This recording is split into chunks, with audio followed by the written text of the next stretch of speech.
bonjour, bon après-midi. Voilà, permettez. Voilà. Bon après-midi à tous. Comment vous allez ce matin? Je mets ça ou je mets pas? Bon, ça dépend. Je mets, voilà, c'est le chapeau du parti ou je mets pas. Bon, voilà. On va comme ça là, avec le front debout. J'ai essayé ce direct ce matin et je n'ai pas pu parce que avant même de lancer, les partisans du signalement étaient à l'œuvre et je n'ai pas voulu insister. Voilà, sachant que la plupart des temps, lorsque vous êtes en ligne, vous ne jouez pas votre rôle qui est celui de faire le partage du direct et d'envoyer les cœurs. Vous vous contentez directement à regarder le direct alors qu'il y a nos ennemis qui se connectent en milliers avec pour rôle, voilà, de signaler le direct. Voilà pourquoi le matin le direct avait été subitement arrêté et comme j'avais beaucoup d'autres choses à faire, je n'ai pas tardé, je n'ai pas voulu attendre, je suis allé directement à voilà, faire autre chose quoi. Mais il m'est très important de toujours vouloir, et ceci depuis hier, épiloguer sur ce qui s'est passé hier à Garoua. Tu vas rentrer. Donne-moi l'argent que tu as. C'est ce qui s'est passé hier à Garoua. Et cela est important pour moi parce que, voilà, je me dis que si le pire était arrivé, on n'en serait pas actuellement en train d'accuser le MRC de vouloir faire la surenchère sur un acte qu'ils ont traité de banal. Si le président avait reçu plutôt une balle, il serait en train de condamner l'acte en disant « J'adresse tous mes sincères condoléances à la famille, je condamne fermement l'acte posé par ci et par ça, ainsi de suite, ainsi de suite. » C'est du moins ce qu'on allait entendre. Et oui. Tu n'as pas réparé. Alors, tu m'attends 30 minutes. On va finir d'avoir mon direct. Voilà. Donc, si quelque chose était arrivé hier, on n'allait pas être en train de dire le MRC manipule l'opinion. Voilà, il serait en train de dire non, voilà, mes condoléances, c'était ci et c'était ça. Et comme par la protection de Dieu, par la protection des ancêtres, rien n'est arrivé, malgré que ça fait mal dans le cœur de plusieurs d'entre eux, ils sont en train de vouloir nous faire croire que non, l'acte était anodin. Voilà, mais il nous revient quand même de poser quelques petites questions pour savoir, pour comprendre du moins. Parce que les versions avancées par les soutiens du régime, les versions avancées par les militants du RDPC et les partis politiques alliés et qui sont différentes les unes les autres témoignent de la confusion qui a gagné le coup du pouvoir. Voilà, parce que pendant que la version attribuée à la compagnie de gendarmerie de Garoua soutient que le sous-officier de gendarmerie était plutôt en une mission en civil et était déployé autour du côté du président élu, le professeur Maurice Kamto, pour éviter tout débordement. Ça dit que le gendarme, l'officier, lui était en mission d'escorte, voilà, d'un cortège qui traversait la ville. Et voilà, l'officier ne serait pas... et il jouait le rôle d'indique parce qu'au même moment donné, il escortait, il jouait le rôle d'indique. Ça, c'est la version qui semble être la plus officielle. Du moins, ça s'est publié par l'autorité de gendarmerie voilà, du Nord.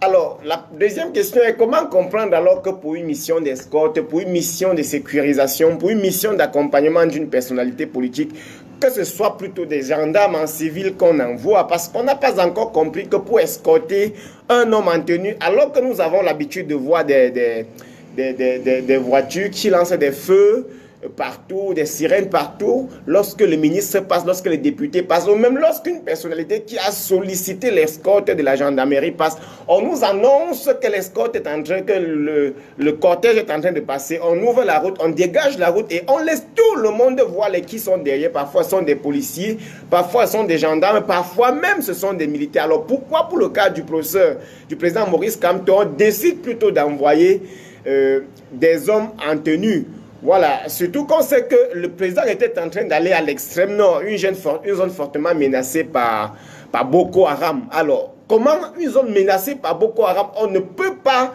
décliner l'identité de celui qui serait l'escorte envoyé par la gendarmerie sur le site, au point où lui va se retrouver sur une simple moto comme un Benskiner, et c'est son attitude vis-à-vis du cortège du président qui va lancer, voilà, qui va lancer le déclic de ce que nous avons vu hier. Donc, ce sont des questions comme ça qu'il va falloir que nous nous posions.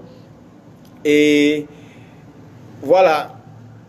Et que, à un moment donné, que les gens arrêtent de manipuler l'opinion. Parce que par le passé, nous avons par exemple vu M. Cabral Libi, on a vu Jean Frungi, on a vu Joshua Oshi, qui ont eu des escortes, voilà, des escortes militaires, des escortes de gendarmerie en tenue armée jusqu'aux dents pour les tomber à travers, voilà. Et ces escortes ont été présentées, on a vu à la télé, on a vu sur les réseaux sociaux, les photos d'ailleurs tournent encore sur les réseaux sociaux. Alors comment pour le cas du président Maurice Kamto, c'est plutôt un homme en civil qu'on décide d'envoyer et que lui-même, en son tour, ne se présente pas auprès de la garde rapprochée du président ni auprès de l'équipe du président. Notre question qui nous revient en esprit, c'est pourquoi les responsables en charge de la sécurité dans la région du Grand Nord n'ont pas informé le président Maurice Kamto de ce qu'il serait en train d'envoyer une mission d'escorte autour de lui et que cette mission d'escorte serait un homme en tenue pour que ceux qui sont chargés d'assurer sa sécurité soient au moins conscients qu'ils sont en train de marcher comme ça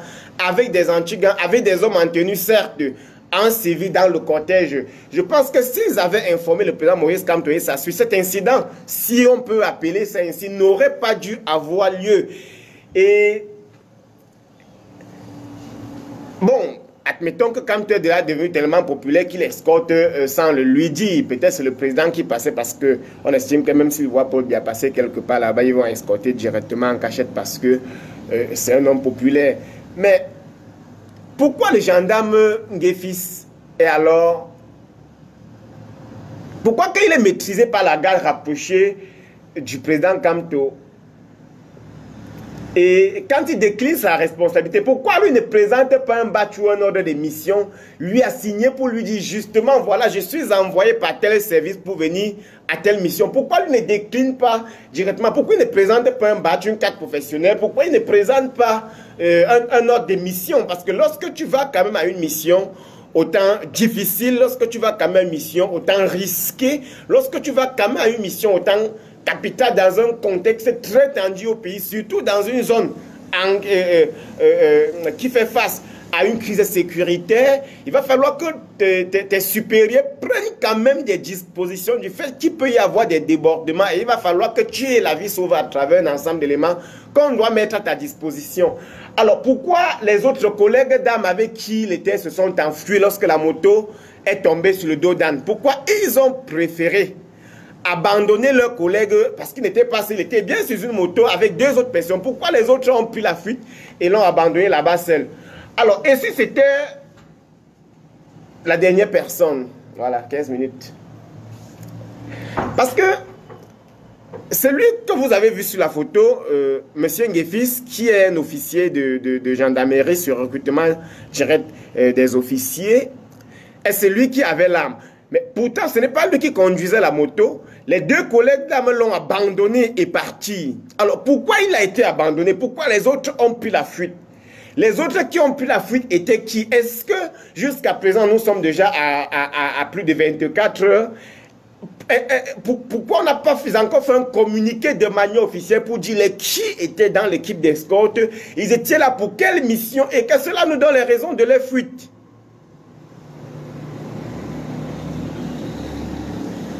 Pourquoi alors on attend qu'il soit, je dirais, neutralisé, qu'il soit conduit chez le gouverneur pour qu'on nous dise par la suite, non, lui, il était là. Donc, et si l'officier de gendarmerie était en mission de renseignement dans le cortège de Maurice Kamto, c'est quoi cet objet? Alors, pourquoi cette arme-là qu'on a constatée? Parce que c'est son attitude qui envoie, envoyer les cœurs là, parce que voilà, ils sont en train de signaler beaucoup, ça commence à bloquer. Si vous laissez, ils vont couper, ils vont faire Facebook va couper, on n'aura pas d'autre choix que d'arrêter.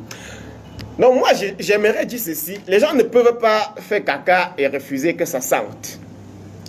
Aujourd'hui, ils disent non, c'est le MRSC qui veut manipuler l'opinion. Ils ont d'abord dit que non, c'était un montage, rien ne s'est passé à Garoua. Par la suite, ils ont dit qu'ils vont nous porter plainte pour avoir molesté un officier de gendarmerie. Mais est-ce que le port d'armes fait de vous automatiquement un gendarme? Parce qu'il y a des questions fondamentales qu'il faut se poser. Est-ce que si on trouve un individu avec une arme, on va directement lui attribuer une fonction de gendarmerie? Est-ce que le port d'armes fait de vous un gendarme? Parce que Boko Haram porte l'arme. Les policiers portent l'arme, les militaires portent l'arme, les braconniers portent les armes, les coupeurs de route portent les armes, les braqueurs portent les armes. Donc il est de bon guet que dans un cortège d'un monsieur comme le président Maurice Kamto, dans n'importe quel autre cortège, même dans un mouvement, même dans une manifestation, même si c'est un deuil que vous êtes en train de faire et vous regardez l'attitude de quelqu'un bizarre, vous le touchez, vous vous rendez compte que la main envoyée dans son habit était pour enlever l'arme. Il est de bon guet de le neutraliser. Général d'armée soit-il, parce que tant que les gens chargés d'assurer la sécurité dans la manifestation ne sont pas au courant qu'il y a un monsieur dans la foule qui a une arme et qui est un envoyé, voilà, de la gendarmerie, il est de bon guet que la sécurisation se fait. Si nous étions dans un autre pays, par exemple comme les États-Unis, et que la garde rapprochée de Maurice Kamto était elle-même armée, mais le monsieur serait tué. Il serait tué. Tout ce qu'on serait en train de raconter maintenant n'aurait servi à rien. Parce qu'on ne peut pas expliquer que dans une foule de Benskinner, où tout le monde est considéré comme Benskinner, un monsieur porte une arme sur lui et par la suite, lorsqu'il est arrêté, il déclare « Je suis du renseignement ». Si tu peux du renseignement, peut-être tu fais ton boulot, mais est-ce que ton boulot, lorsque tu le fais, tu ne dois pas dire à ceux qui sont chargés d'assurer la sécurité dans cette foule que tu es présent, parce que ta présence ne va gêner personne, parce qu'on ne peut pas te refuser d'être présent. Nous avons vu les manifestations de l'autre jour à Douala devant le siège du MRSC. Il y avait le commandant, il y avait les commandants de brigade, il y avait les officiers de police, les commissaires de police avec plusieurs grades. Ils étaient tous là et ensemble nous étions dans la manifestation. Voilà, ça veut dire que lorsque nous marchions, ça veut dire que voilà un commandant de brigade qui est venu pour sécuriser. Donc s'il y a débordement, c'est lui qui va nous protéger.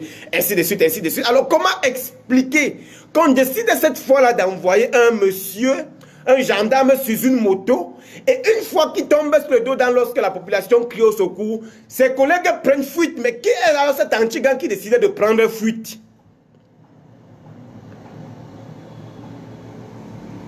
Alors, quand il dit que je suis gendarme, voilà, est-ce que si tu arrêtes quelqu'un dans la nuit, est-ce que tu arrêtes quelqu'un dans un mouvement, est-ce que si toi tu es en manifestation, tu trouves quelqu'un dans ton équipe, tu l'arrêtes et crie je suis gendarme, tu dois le laisser sans saisir son arme s'il y a opportunité. Mais est-ce que le fait de dire que je suis gendarme voudrait dire que forcément tu es gendarme?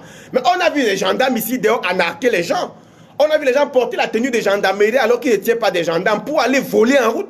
Donc que les gens arrêtent de dire que non, lorsqu'il a été arrêté, il a dit qu'il est gendarme. Mais quand il a dit qu'il est gendarme, justement, on l'a conduit là où on pouvait conduire un gendarme, chez le gouverneur. Et il a dit, je suis gendarme. On a dit ok, il n'y a pas de problème. Nous n'avons aucun problème. Le problème que nous avons avec toi jusqu'à présent, c'est que tu t'es retrouvé dans notre cortège en civil avec une tenue comme n'importe qui. Et on a regardé, tu as eu une attitude bizarre, tu as sorti ton arme et on s'est dit, voilà, toi tu es venu abattre Maurice Kamto. Et si justement l'acte avait été posé, où en serons-nous actuellement? Est-ce qu'on serait en train d'épiloguer comme nous épiloguons là? Parce que ceux qui parlent de tentatives de manipulation ne comprennent même pas les enjeux qui se cachent, voilà, derrière de tels actes. Parce que nous nous connaissons entre nous les Camerounais, hein? On se connaît entre nous les Camerounais. Donc si lui il avait sorti son arme et avait abattu le président Kamto, on allait condamner l'acte, on allait dire que oui, un individu mal intentionné a tiré sur le professeur Maurice Kamto, gendarme soit-il, ses collègues ont fui, c'était suspect, lui il est sur une moto, il n'a pas signalé à l'équipe s'il sera là, c'était encore suspect. Lorsque on l'arrête, c'est là où il crie qu'il est gendarme, c'était encore suspect, mais la bravoure, la loyauté, le patriotisme, le caractère républicain des gardes du professeur Maurice Kamto ont poussé ces personnes à conduire librement et en toute sécurité ce gendarme, c'est son supérieur. Alors, le gendarme dit sur place avoir été envoyé par les services du gouverneur. Est-ce que si le gouverneur veut envoyer un gendarme en mission, il doit lui demander d'aller en civil? Est-ce que c'est le service du gouverneur qui est chargé d'envoyer un gendarme en mission alors que nous avons une représentation régionale de renseignement? Nous avons une compagnie de gendarmerie sur place. Nous avons même un état-major. Nous avons une légion de gendarmerie. Donc il y avait tout à mettre en œuvre pour qu'on sache que la mission qu'il lui a assignée est une mission officielle.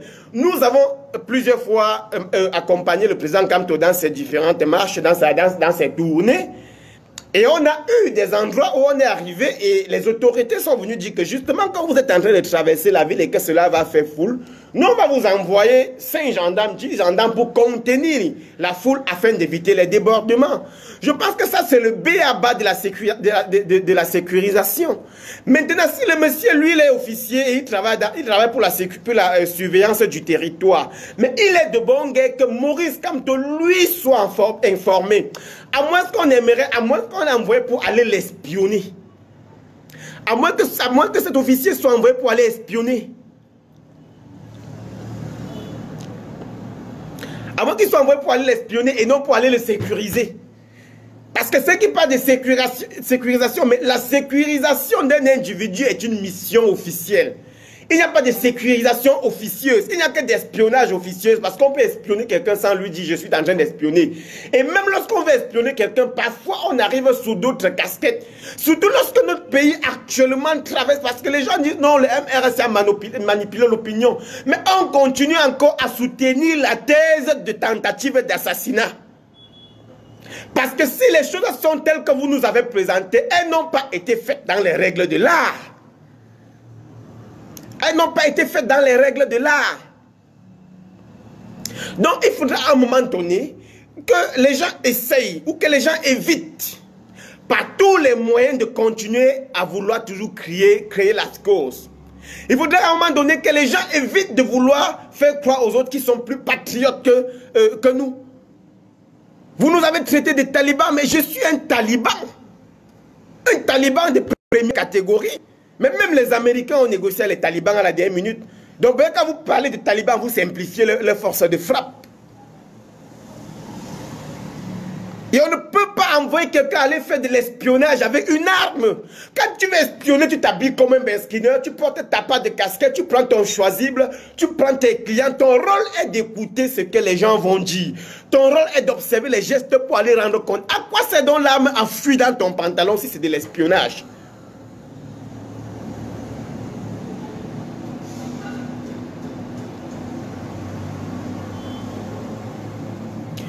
Moi, je remercie grandement la Task Force Maurice Kamto 2018. Cette équipe-là qui, une fois de plus, nous a démontré qu'elle peut assurer la sécurité du président Maurice Kamto et qu'elle peut avoir un tempérament républicain parce que le mise en cause, au-delà de tout ce qu'on raconte, a été conduit de manière sécurisée chez le gouverneur.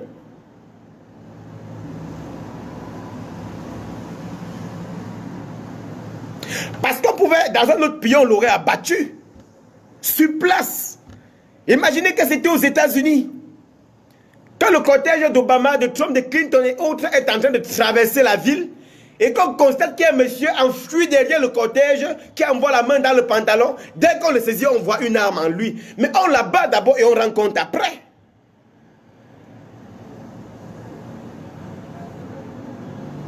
Donc vous ne pouvez pas chier et refuser la senteur de ça. Vous ne pouvez pas chier et refuser les odeurs. Vous ne pouvez pas chier et refuser que les mouches n'envahissent vos caca, vos propres caca vous-même.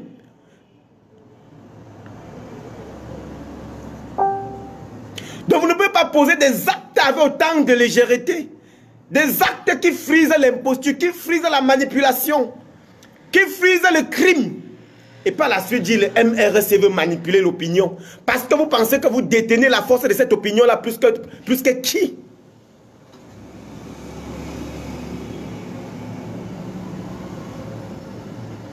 Vous ne pouvez pas, vous ne pouvez pas. Un monsieur déjà qui a déclaré hier qu'il y a des personnes qui ont envie de l'assassiner et de assassiner son équipe. Et à la veille de cet acte, Martin Tajou avait publié un document qui faisait office de ce qu'on serait en train de vouloir chercher un ensemble de personnes à abattre pour la paix au Cameroun. Et à la tête de ces personnes à abattre figurait le président Maurice Kamto. Après venait Maître Roland Dioou. Après venait Fautine Zonzou. Après venait Edmond Kengia et Cédric Noufélé. Il se peut qu'il lui avait la photo sortait d'un groupe WhatsApp ou de qui on essaie. On a balancé comme s'il a mis ça sur sa page. Et à moins de 24 heures, on trouve un monsieur derrière le président avait une arme et les gens viennent épiloguer que c'était un officier en mission. Quelle mission? Vous parlez de quelle mission? Mais quand il fallait la mission, on fait les choses dans les règles de l'art. Il y a une déontologie. Il y a une méthode pacifique. Il y a une méthode qui convient à la recherche de la paix. Il y a une méthode qui permet de savoir que ceux qui font ces choses sont des personnes sérieuses.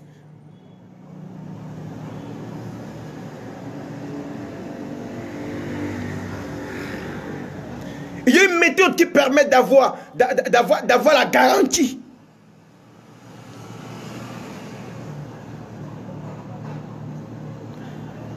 Vous allez vivre dans ce pays avec le MRC, que vous le voulez ou non. Quitte à vous de vous mettre sur des règles, quitte à vous de vous comporter comme dans un État, quitte à vous de vous comporter comme dans une nation avec moins d'orgueil, moins de condescendance, moins d'arrogance. Nous empruntons toutes les méthodes pacifiques dont nous avons, mais vous pensez que vous allez nous pousser à la guerre et à la faute. Vous ne pouvez pas.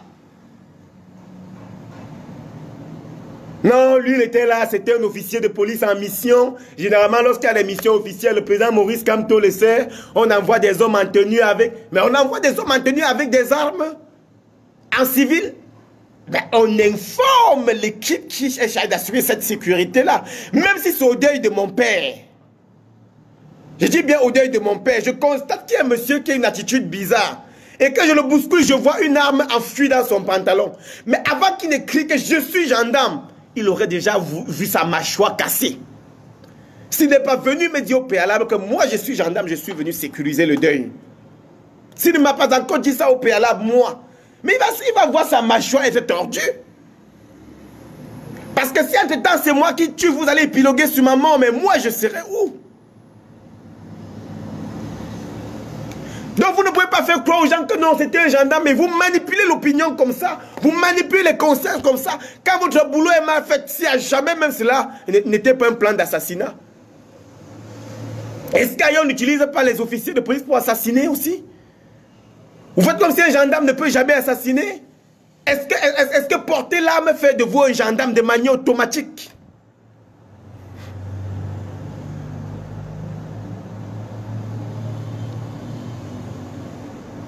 C'est comme ça qu'on a perdu Maître Sopo. On a dit non, c'était une anesthésie. Mais entre-temps, Maître Sopo est parti. Si le président était mort hier, vous allez pondre les communiqués et nous dire, bon, un individu mal intentionné, voulant régler ses comptes personnels, comme j'ai vu hier sur certains plateaux de médias, les gens racontaient, ça pouvait être quelqu'un qui veut régler ses comptes personnels. Mais entre-temps,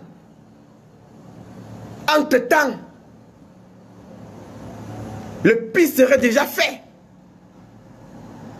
Vous allez pondre les communiqués. Vous allez adresser vos condoléances à sa famille.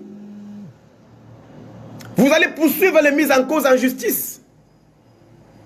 Mais est-ce que cela devrait changer quelque chose sur la situation?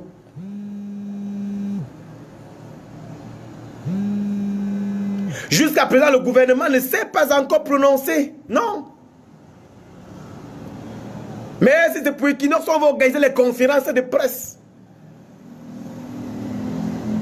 Mais quand vous vous rendez compte que la faute commise est de votre côté, si à jamais elle en est une et non un complot, vous vous taisez. Vous cherchez plutôt à incriminer les victimes qui ont même été loyaux et vous ont remis votre gendarme.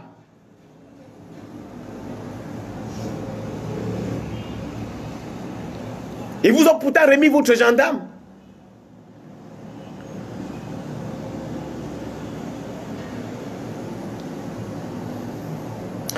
Donc moi je pense que la meute chez Taliban de la Talibanie, Nous sommes à un moment crucial de notre histoire, un moment très crucial de l'histoire de notre pays. Écoutez bien le mot, nous sommes à une étape cruciale de notre histoire. Nous sommes à un moment où tout est possible, avec autant de complots orchestrés derrière Maurice Kamto. D'abord la haute cabale ouverte à Yaoundé contre le MRSC à travers la théorie de l'ethnofascisme depuis 2016. La haute cabale ouverte contre les Bamileke en général et les ressortissants de d'autres communautés qui seraient militants du MRSC. La haute cabale ouverte contre les militants de notre parti qui se sont retrouvés en prison juste pour avoir marché et que certains ont même reçu des balles sur les cuisses et sur les jambes et qu'on nous a dit d'abord par la suite qu'il n'y a pas eu de balles et après que c'était des balles blanches. Mais il faudrait que vous ayez une garantie, que vous soyez sûr de quelque chose. Lorsque tu marches avec la vérité, ce sont les ancêtres qui font ton combat. Lorsque tu marches avec la vérité, ce sont les ancêtres qui font ton combat.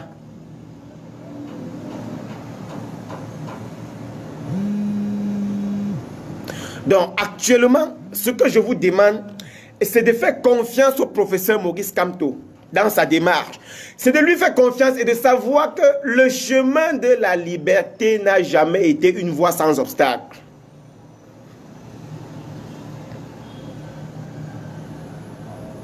Le chemin de la vérité, de la liberté. Et toute liberté se fait toujours dans la douleur. Vous le verrez sur les réseaux sociaux, vous insultez, m'insulter, raconter des mensonges, des ragots, chercher comment faire endosser au MRSC l'entière responsabilité de l'échec du Cameroun, comme si c'est le MRSC qui gouverne depuis 60 ans. Mais restez confiants d'une seule chose. C'est que nous sommes à 70% de téléchargement de notre liberté. Parce que la première chose et la première victoire que nous avons obtenue, c'est la destruction de la peur dans l'esprit des Camerounais. C'est l'ouverture de l'esprit à apprendre à s'intéresser à la vraie information. Parce que vous savez que dans toute dictature, il y a deux types de médias. Il y a les médias qui fabriquent les citoyens faciles à gouverner. Et vous connaissez ces médias qui fabriquent les citoyens faciles à gouverner au Cameroun. Il y a les médias qui fabriquent les citoyens conscients, donc difficiles à dicter. Et ce sont ces citoyens difficiles à dicter que nous sommes.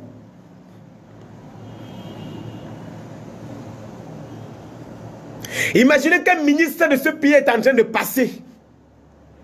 Comme il quitte souvent Bolanjo pour aller à Yaoundé. Et qu'au niveau du carrefour, il y a ça. On constate que dans le cortège, il y a un monsieur qui a une attitude bizarre. On le saisit et on s'en rend compte qu'est-ce qu'il a une arme enfouie dans son pantalon. On va l'abattre. On va l'abattre.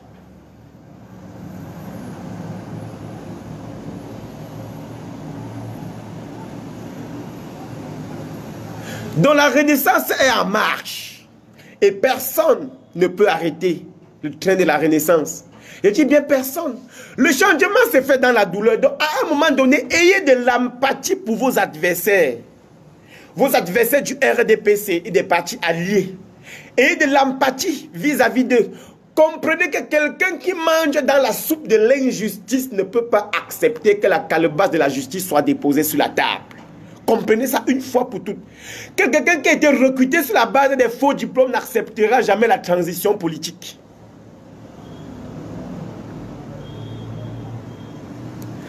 Acceptez que quelqu'un qui a été recruté parce qu'il a un oncle, un cousin, un neveu quelque part n'acceptera jamais la transition politique. C'est pour ça que quand vous dites Maurice Kamto, ils comprennent plutôt travailler avant de manger. Quand vous dites MRSC, ça sonne plutôt dans leur tête que méritocratie. Dans un pays où on a appris aux gens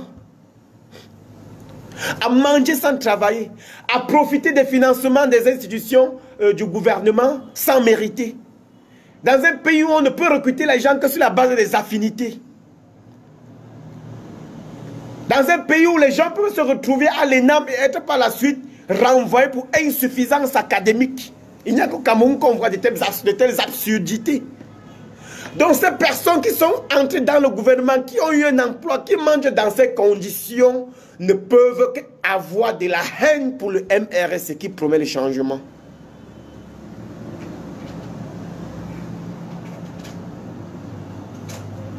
Donc ayez de l'empathie et comprenez que le fait qu'ils vous combattent de manière acharnée n'est rien d'autre que le combat pour leur survie. Parce que leur survie dépend désormais de la misère dont vous faites face et de l'injustice que vous subissez.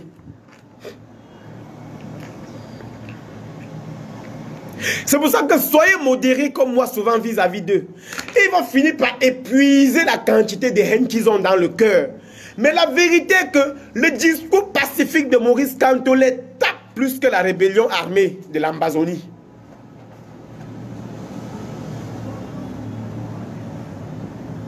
Le fait que vous avez refusé d'aller à une élection, ils ont berné sur les plateaux de télévision comme des moutons. Pourtant, c'est vous qui ne voulez pas aller aux élections.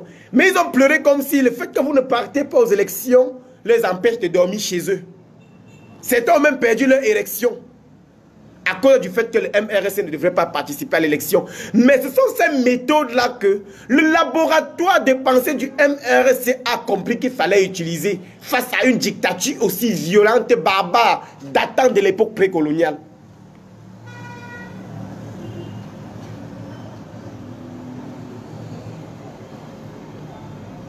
Donc la meute, ma meute, les talibans, pratiquer la talibanie avec les mots, dans la vérité, confronter les idées. Dites-leur que Paul Biya a pris le Cameroun avec 9 avions à la Camer et aujourd'hui la Camer a un avion handicapé qui ne peut pas aller au nord. Dites-leur ça. Regarde-moi un peu celui qui est dans la salle là. Dites-leur ça. Dites-leur que lorsque Paul Biya est arrivé, il y avait près de 152 entreprises publiques et parapubliques.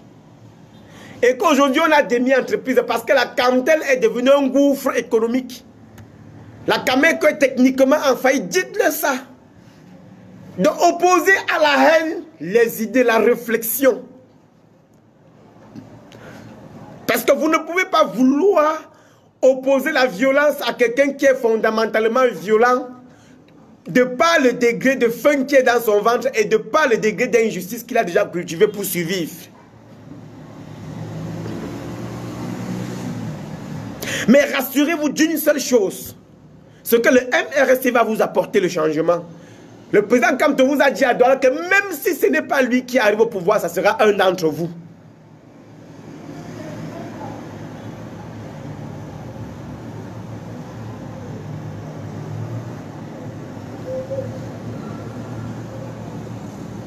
Donc vous ne pouvez pas accepter que les gens vous manipulent en disant que non, hier, il n'y a pas eu une tentative d'assassinat du président Kamto. Mais que faisait le monsieur avec une arme?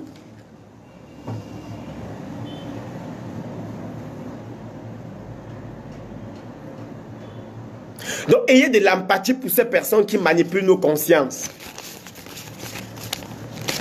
Ayez un peu d'empathie pour eux. Mais ça, c'est combien? 55 000. Voilà l'argent d'une semaine. Cameroun est devenu Dieu. Hein? Donc,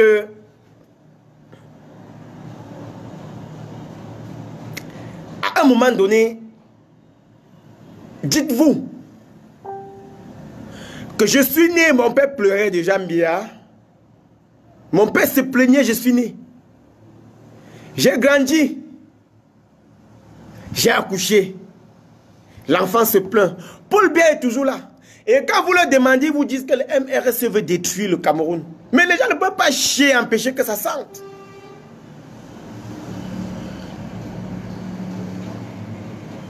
Donc les gens doivent apprendre à travailler dans ce pays. Comme ils pensent qu'en soutenant le régime illégitime et sa dictature, ils vont continuer à manger dans la soupe du mensonge et des injustices. J'aime pas, je compte moi mon argent, non mon frère. Je suis d'abord un tontina et la tontine c'est demain. Il faut trouver 120 000 pour aller tontiner. On m'apporte 55 000. Il faut bien que je me plaigne. Et on vous dit qu'on doit travailler dans ce pays avant de manger. Et cela est vrai, il faut travailler avant de manger.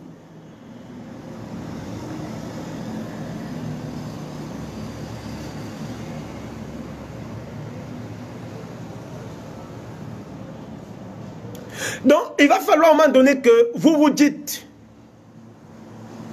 que le changement dont vous avez besoin, vous méritez. Vous méritez ce changement de par le niveau de putréfaction dans lequel ces gens ont amené ce pays. Ils vont vous dire que le MRC veut vendre le Cameroun, veut détruire le Cameroun aux Occidentaux. Que quand tu es le pion de la France, ils vous le diront. Mais dès qu'ils ont fini de manifester devant l'ambassade de France l'autre jour, la France leur a répondu en leur octroyant juste un prêt de quelques milliards. Le ministre est venu signer avec tout le sourire parce que désormais la même France qu'on dit détester est l'unique source de suivi de ce régime qui applique son temps pour écraser l'entièreté des fonds de souveraineté de notre pays.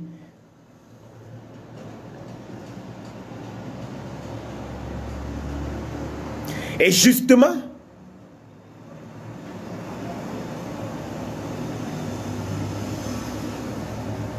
nous devons nous battre pour obtenir notre liberté et même la nouvelle indépendance du Cameroun, parce que l'indépendance de notre pays avait été inachevée.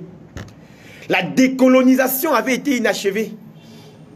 C'est vrai que le président Maurice Kamto a travaillé scientifiquement sur la décolonisation du système, ou du moins de la justice internationale, du droit international.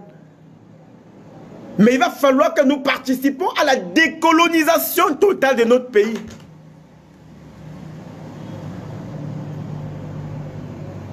Et la décolonisation totale de notre pays va passer par une lutte acharnée de démantèlement des vestiges de la colonisation qui s'exprime à travers ce système franco-africain qu'est le régime Biya.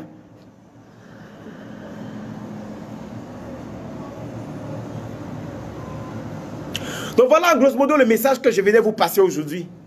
Hier, il y a eu tentative d'assassinat du président Maurice Kamto jusqu'à ce qu'on nous présente des preuves et qu'on nous montre dans quelle logique cet officier de gendarmerie s'y trouvait. Vous ne pouvez pas empêcher que nous émettons cette thèse. Il est de notre droit d'émettre cette thèse. Parce que tel que les faits se sont présentés, on ne peut que, je dirais, épiloguer qu'il s'agissait bien d'une tentative d'assassinat.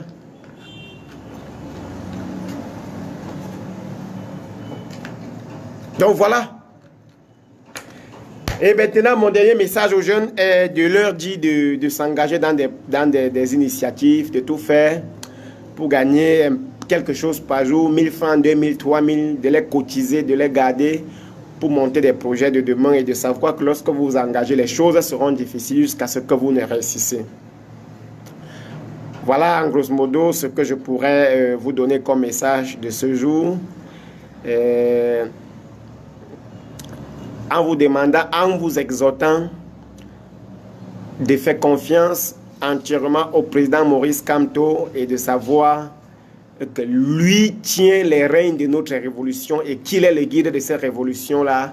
Je vous exhorte également d'être très vigilant autour de vous et de savoir que la sécurité, voilà, la sécurité des membres du directoire du MRC et de certains communicants du parti est aujourd'hui très menacée dans ce pays où les gens ont choisi d'exploiter les ressources de l'État au lieu de participer au débat politique. Il faut également savoir que Maurice Kamto, il vous l'a dit, qu'il n'est pas inscrit sa tête que président de la République, mais il se bat à ne pas léguer à la génération future les combats qui sont les nôtres et que chaque personne devrait prendre conscience de ces combats qui sont les combats de notre génération afin de ne pas laisser ces combats-là à la génération future. Parce qu'il ne faudrait pas qu'on se retrouve dans ces pays en 1950, 1980, en 2050, 2080, 2100, avec une génération qui sera obligée de combattre, de mener les combats de 2020. Alors qu'en 2020, il y a eu des costauds papa et des costauds de maman comme vous qui pouvaient s'engager et fixer les jalons de la liberté de notre Cameroun dont nous voulons tant. Et il faut savoir que nos enfants devraient même nous maudire si à jamais nous abandonnons ce combat entre leurs mains. Ils devraient même nous maudire en leur tour. Parce que ce que nous avons à faire maintenant, c'est ce que nous avons à faire maintenant et personne ne doit le faire demain. Il faut faire confiance au président Maurice Kamto. Il faut faire confiance au directoire national du MRSC. Il ne faudrait pas que les gens vous manipulent l'opinion. Il ne faudrait pas que les gens vous montrent les diplômes et vous font croire que leur diplôme leur confère un droit à l'intelligence. Il faudrait tout leur rappeler que les professeurs sont en prison. Les professeurs sont en prison. Que les ministres du RDP sont en prison pour vol d'argent de notre République. Et que le RDP n'est en rien un modèle de gouvernance dans ce pays. Il faudrait toujours opposer à leur violence des idées. Regardez un peu comment je me comporte sur ma page. Je n'insulte personne. Je ne dénigre personne. Quand quelqu'un m'insulte, je le convainc. S'il insiste, je le bloque, j'enlève derrière moi parce que la cancritude est contagieuse.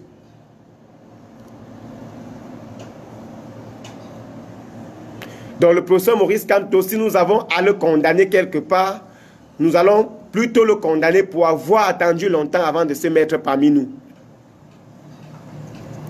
Chers camarades, chers meutes, chers talibans, voilà.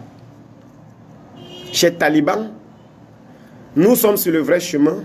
Nous sommes à 70% de téléchargement de notre liberté. Je dis bien 70% de téléchargement. Moi, je suis Kamto. Je suis du MRSC et si c'est Kamto lui-même qui décide du MRSC, je ne quitterai pas, je serai le dernier militant à partir. Donc dites à ceux qui disent souvent que faut-il ne fait plus partie du MRSC pour telle ou pour telle raison, surtout des pays où je prends le silence, que moi, le MRSC pour moi est devenu une manière d'être et non tout simplement un parti politique. Et que je suis rentré au Cameroun, je suis rentré dans ce pays parce qu'il y avait une contribution personnelle à donner pour la transformation de ce pays. Non seulement j'avais envie de créer mes entreprises et que les conditions ne m'ont pas permis de réaliser totalement mon rêve. Je suis en train de me battre pour que ces rêves se réalisent. Mais je suis aussi rentré parce que je savais que sur le plan politique, j'avais une contribution à donner. Et qu'étant jeune, il était important pour moi de dire aux jeunes ce que j'ai appris ailleurs, ce que j'ai appris dans d'autres pays, ce que j'ai appris sur d'autres continents. Donc ceux qui pensent souvent que je parle parce que je ne suis pas au Cameroun, sachez bien, je le suis. Je vis et je ne compte même pas quitter demain tant que nous n'avons pas encore changé ce pays. Je suis un taliban et fier de l'être. Voilà, au revoir. Bye bye, bon week-end. Surtout si vous voulez boire la bière, buvez la Kadji. C'est la seule bière, la seule et unique bière camerounaise. Ciao.